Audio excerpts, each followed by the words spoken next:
हमर नाम शोभा झा अछि। ई चैनल पर हम कथा सब आनैत रहै छी। अहाँ सब ई चैनल के सब्सक्राइब कऽ सकै छी। आइ के कथा हम राजा प्रताप भानु पर कहि रहल छी। एगो राजा छलथि है। ओ बड़ा अर्थ धर्म काम मोक्ष चारू चीज में सफल छलथि है। ओ अपन बाप के जते संपत्ति छलनि हैं और जे सब चीज छलनि हैं सबके आगू बढ़बैत रहै छलखिन हैं। हर तरह से ओ ऊंचा तरफ लऽ गेलखिन ओ अपन बाप के संपत्ति के सब तरह से। ओनाहे हुनकर भाई छलखिन हैं अनिरुद्ध, ओहो ओनाहे करै छलखिन हैं। जे हुनकर भाई कहै छलखिन हैं से करै छलखिन हैं। पहले हुनकर बाबूजी जे करै छलखिन हैं ओहि आधार पर राजा प्रताप भानु केलथि। राजा प्रताप भानु जे करै छलथि ओहि अनुसार अनिरुद्ध करै छलखिन हैं। ई सब दुनू भाई अर्थ धर्म काम मोक्ष में निपुण छलथि हैं। गांव में हर तरह से मंदिर बनाकर, धर्म में कहियो तो मंदिर बनाकर, मंदिर के जहीं तहीं बनाबैत रहै छलखिन हैं। आ सब पूजा पाठ अपनो करै छलथि हैं तो गामो के लोग करै छलखिन हैं। धर्म काम कहियो तो काम दोसर पर निर्भर ओते नहीं रहै छलथि हैं, जते खुदे से सब काम करैत रहै छलखिन हैं। अगर वो अपने काम करै छलथि हैं राजा भऽ कऽ तऽ हुनका देख कऽ छोट भाइयो करै छलनि हैं और सब करैत रहै छलखिन हैं काम। मोक्ष मोक्षो में ओनाहे ओ साथी छलखिन हैं। जे केओ किछु कहै छलखिन हैं तो हुनकर सब बात मानैत रहै छलखिन हैं। तो एक गाम से दोसर गाम के जे राजा सब रहै छलखिन हैं तो हुनका से लड़ाई सब लड़ैत रहै छलखिन हैं हमेशा। तो ओ एहि प्रकार के हमेशा अपन शरीर के बनेने रहै छलखिन हैं। तो राजा प्रताप भानु न वो अपन जतेक गाम में ककरो से कोनो अथी भेल, राजा सब संगे प्रतिपक्ष राखल जाइ छलै लड़ाई के, तो ओ गाम के जीत कऽ ओ अपन ना कऽ लै छलखिन हैं। जतऽ कोनो लड़ाई भेल ओतऽ जीतबे करै छलखिन हैं। और राजा हारि जाइ छलै फिर ओहो गाम हुनके भऽ जाइ छलनि हैं। एहि प्रकार से धर्म एते करै छलखिन हैं, धर्मों के लेवल बढ़ै छलनि हैं। काम एते करै छलखिन हैं जे कामों के लेवल बढ़ै छलै। हर तरह से ओ निपुण छलथि हैं। बहुत राजा सबके ओ हरेने छथिन। एगो राजा सुख छलखिन हैं जे हुनका बड़ा गलाने लगलनि। ओ हारि गेलखिन न तो अपन गाँव नहीं गेलथि और वो एक जंगल में चलि गेलखिन। कहलखिन कि राजा के कोना तरह से हराउ हमरा समझ में नहीं आबैया, समझ में नहीं आबि रहल अछि। तो बने में जाकर बने में रह लगलथि आ ओहि गाम ओ अपन नहीं गेलथि।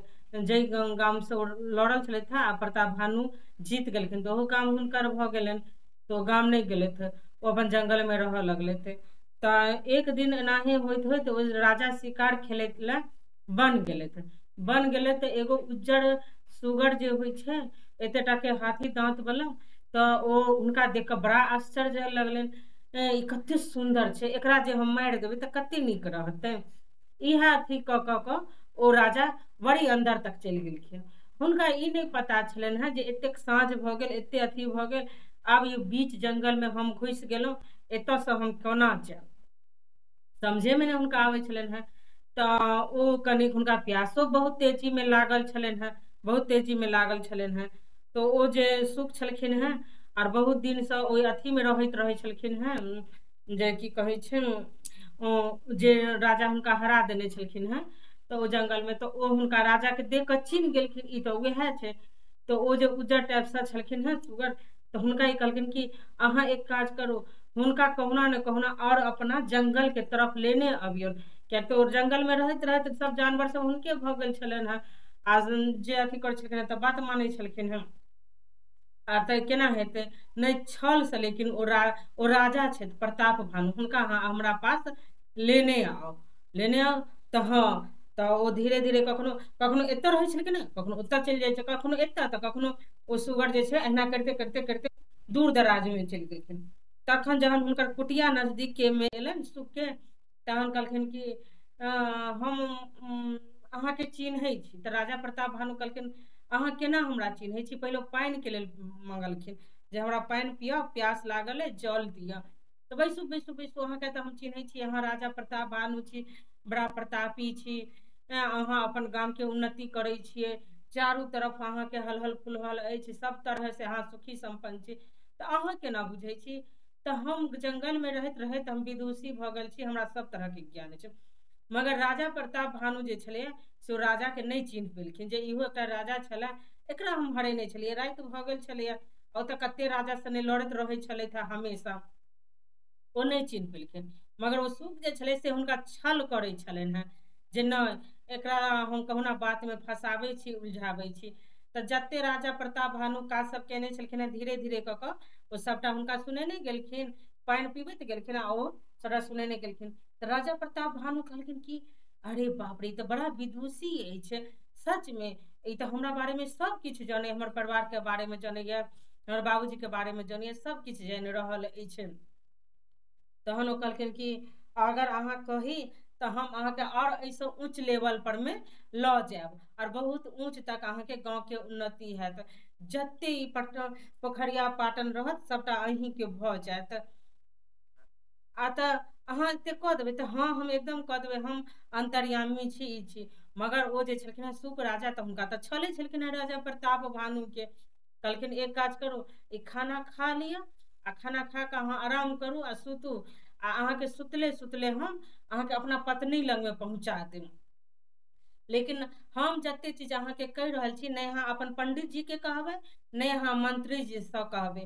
किया तऽ राजा प्रताप भानु जे छलखिन हेँ कोनो काज करऽ से पहिले अपन मंत्री जी से, अपन पंडित जी से सब बात पूछे छलखिन हेँ, तहने ओ करै छलखिन हेँ, ओहिसँ पहिले ओ कोनो नहीं करै छलखिन हेँ। मगर ओ जे खा लेलखिन अन्न, हुनकर मति भ्रष्ट भऽ गेलनि। जहने ओ छल प्रपंच वाला के अन्न खेलखिन, हुनको मति भ्रष्ट भऽ गेलनि। तहन कहलखिन ठीक छै, अहाँ जएह कहब सएह हम करब। तऽ कहलखिन कि अहाँके हम राइते राति पहुँचा देब, तऽ आ फेर हम अहाँके इम्हर लऽ आनब। तऽ राति बीचे जहन भेलै तऽ हुनका तऽ सबटा बुझले छलनि हेँ, सुख जे छलखिन हेँ से जाकऽ ओ पहुँचा देलखिन। तऽ ओ पत्नी लगमे सुतल छलखिन हेँ। तऽ पत्नी के भेलनि कि ई तऽ हमरा लगमे आबि गेलथि, तऽ अथी भेलनि। तखन फेर ओ बजा लेलखिन राजा प्रताप भानु के अपना लगमे।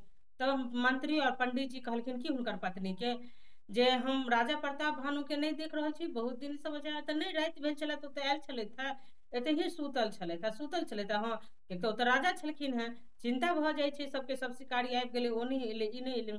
कहलखिन कि ठीक छै। फेर ओ ओही ठमन चलि गेलखिन कि कहलखिन अहाँ तऽ अंतर्यामी छलहुँ हेँ, एके बेर अहाँ हमरा घर पर पहुँचा देलहुँ।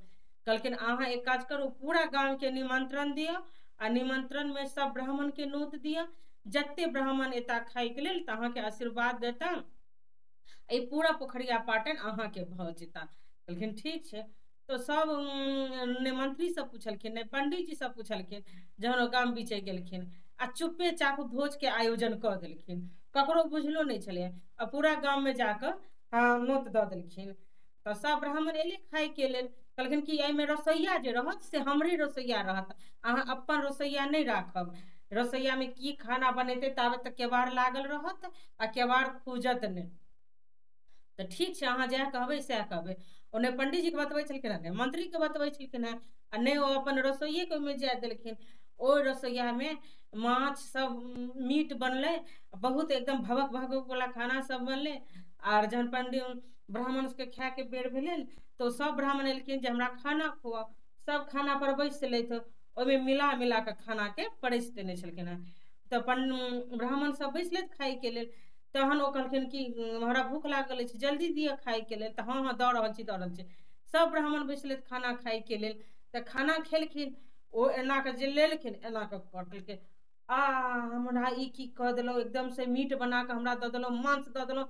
नरभक्ष जते गाली पड़ऽ के छलनि हेँ सब गाली पड़लनि, राक्षस अहाँ हमरा मांस खुआ देलहुँ, अहाँ मांस खाय वाला जानवर में जन्म लेब, ई करब ओकर राक्षस छी। हुनका भक एकदम सब टूटि गेलै, आ ओतऽ जे रसोइया छलै सेहो गायब भऽ गेलै, जे खाना छलै सेहो हटि गेलै। तहन हुनकर मंत्री जी आ पंडित जी सब एलखिन, कहलखिन की भेल की भेल, बच्चा के पूछलखिन राजा प्रताप भानु के।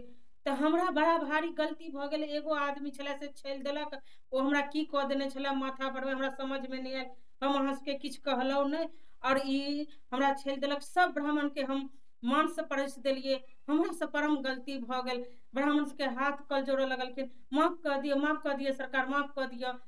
तऽ माफ की कऽ दियौ, आब तऽ हमरा मुँह से निकलि गेल जे अहाँ राक्षस भऽ जायब, लेकिन अहाँ तऽ एहन कहियो काज नहीं केने छलहुँ, हमसब तऽ खुशी खुशी गेलहुँ खाय के लेल, एलहुँ खाय के लेल।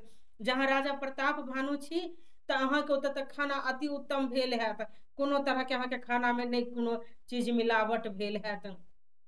अच्छा आब एकर निवारण बताओ, निवारण बताओ की हेतै? आब निवारण किछो नहि भऽ सकैए। पहिलका ब्राह्मण सब जे रहै छलै ने, एक बेर अगर किछु बाजि देलक ने तऽ भगवानो हुनका आगूमे नतमस्तक भऽ जाइ छलखिन हेँ। ओ आदमीके ओ चीज पड़िए जाइ छलै। ब्राह्मण अपना तप बल धर्मसँ मुँहेमे अस्त्र शस्त्र हुनका रहै छलनि हँ। आ क्षत्रिय सबके रहै छलनि हँ लड़ाइ करऽवला सिस्टम सब, तऽ क्षत्रिय बनै छलखिन हँ राजा, जो लड़ाइ सब करै छलखिन हँ। आ ब्राह्मण सबके अस्त्र शस्त्र मुँहमे रहै छलनि हँ। अगर एक बात ककरो कहलखिन तऽ पढ़नाइ छै। तऽ अनिरुद्ध जे छलखिन हँ हुनकर भाय, ओहो हालका भऽ गेलखिन, गोर लागल लगलखिन, माफ कऽ दिअ सरकार, हम नहि बुझलिए, हमरो नहि बुझल छलै। आ तन एक बेर तऽ अहाँके सबसँ राय विचार लऽ लेबाक चाही, जहन एतेक बड़का भोजके आयोजन केलहुँ तऽ। तहन कहलखिन जे जाउ अहाँके हम एक ही बात कहब, जे एहि जन्ममे तऽ अहाँ बड़का प्रताप भानु राजा छलहुँ हेँ, अगलो जन्ममे अहाँ राजे बनब। और अहाँके मुक्तिके उपाय यह भेटत, पहले तऽ अहाँ रावण बनब, राक्षस बनब, और अहाँके मुक्तिके उपाय हम बता रहल छी। अहाँके भगवान हाथे मृत्यु हैत, अहूँके और अहाँ भाइयोके अनिरुद्धोके भगवान हाथे, तखने अहाँके मुक्ति भेटत।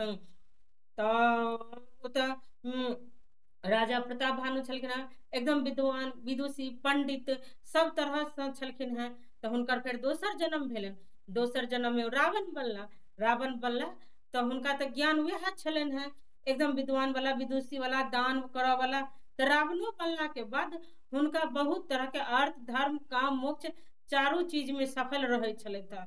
और मुने मुने ओ रावण जे छलखिन हँ से जानकी जी के हमेशा नाम लैत रहे छलखिन हँ, जानकी जानकी जानकी जानकी। जहन हुनकर समय आबि गेलनि, किएक तऽ रावण वचन लेने छलखिन हँ जानकी के हम अपन माँ के रूप में देखबनि। ई प्रसंग हम अहाँके दोसर कथा में फेर कहब, किएक तऽ ओ राम जी से वचन लेने छलखिन हँ, जानकी जी के हम अपन माँ के रूप में देखबनि और 1 साल माँ हमरा साथे रहथि। तही दुआरे ओ सीता जी के अपहरण भेलनि और जानकी जी हुनका पास में रहलखिन। जय राति में ओ स्वप्न देखलखिन जे राम आबि गेला एठन पंचवटी नदी लग में, तट लग में। ओही राति में हुनका बेचैनी भऽ गेलनि जे राम कखन एता, कखन हमरा मारता, विष्णु भगवान कखन एता, कखन मारता। तो वो अपन सीता माँ के छल से लऽ अनलखिन। आब बैसलखिन तऽ 1 साल ओ रावण के ओतऽ रहलखिन अशोक वन में, जेकरा शोक हरण कहै छै, ओकरा अशोक गाछ कहै छै। जे शोक हरि लेत ओकरा अशोक गाछ कहत। 1 साल सीता माँ रहलखिन हुनका लग में, और हमेशा जानकी माँ के जानकी माँ जानकी माँ जानकी माँ स्मरण करै छलखिन हँ। आ कहै छलखिन हँ जे कखन प्रभु एता जे हमरा मारता, हमरा मुक्ति भेटत, मुक्ति भेटत। हमेशा वह ओ स्वप्न रावण देखैत रहै छलखिन हँ। एक रात्रि ओ स्वप्न देखलखिन जे बानर आबि गेल और राक्षस जे बैसेने छलखिन हँ हुनकर दरवाजा पर में लंकनी।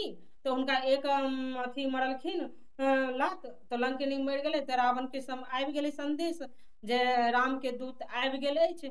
तऽ ओ राति ओ तुरंत उठले तऽ देखे लए गेलखिन जे सीता लग में कोनो आदमी एलखिन हँ। जाकर तुरंत ओ आदमी के देखे लए गेलथि तऽ हुनका क्यों नहीं दिखाई देलनि, मगर ओ सीता लग में तऽ आदमी आबि गेल छलखिन हँ, हनुमान अशोक गाछ के वन पर छलखिन हँ। जहन रावण आबि गेलखिन तखन ओ हनुमान जी सीता माँ से भेंट भेलखिन। आ रावण मोने मोने अंदेशा करऽ लागल जे हमरा राम कहिया एता मारे ला, विष्णु भगवान कहिया एता मारे ला, मुने मुने यह चीज के अथी कर छलथि। तो अगला जन्म के बहुत बड़का प्रतापी छला राजा, अहियो जन्म में राजा भेल। जहन हुनकर मुक्ति भेट गेलै तऽ ओ फेर भगवान विष्णु लग में चलि गेलथि। जय मिथिला, जय मैथिली।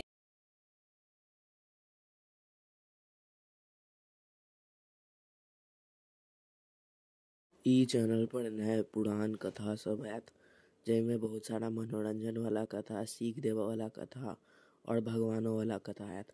तऽ अहाँ सब ई चैनल के सब्सक्राइब कऽ सकै छियै। जय मिथिला, जय मैथिली।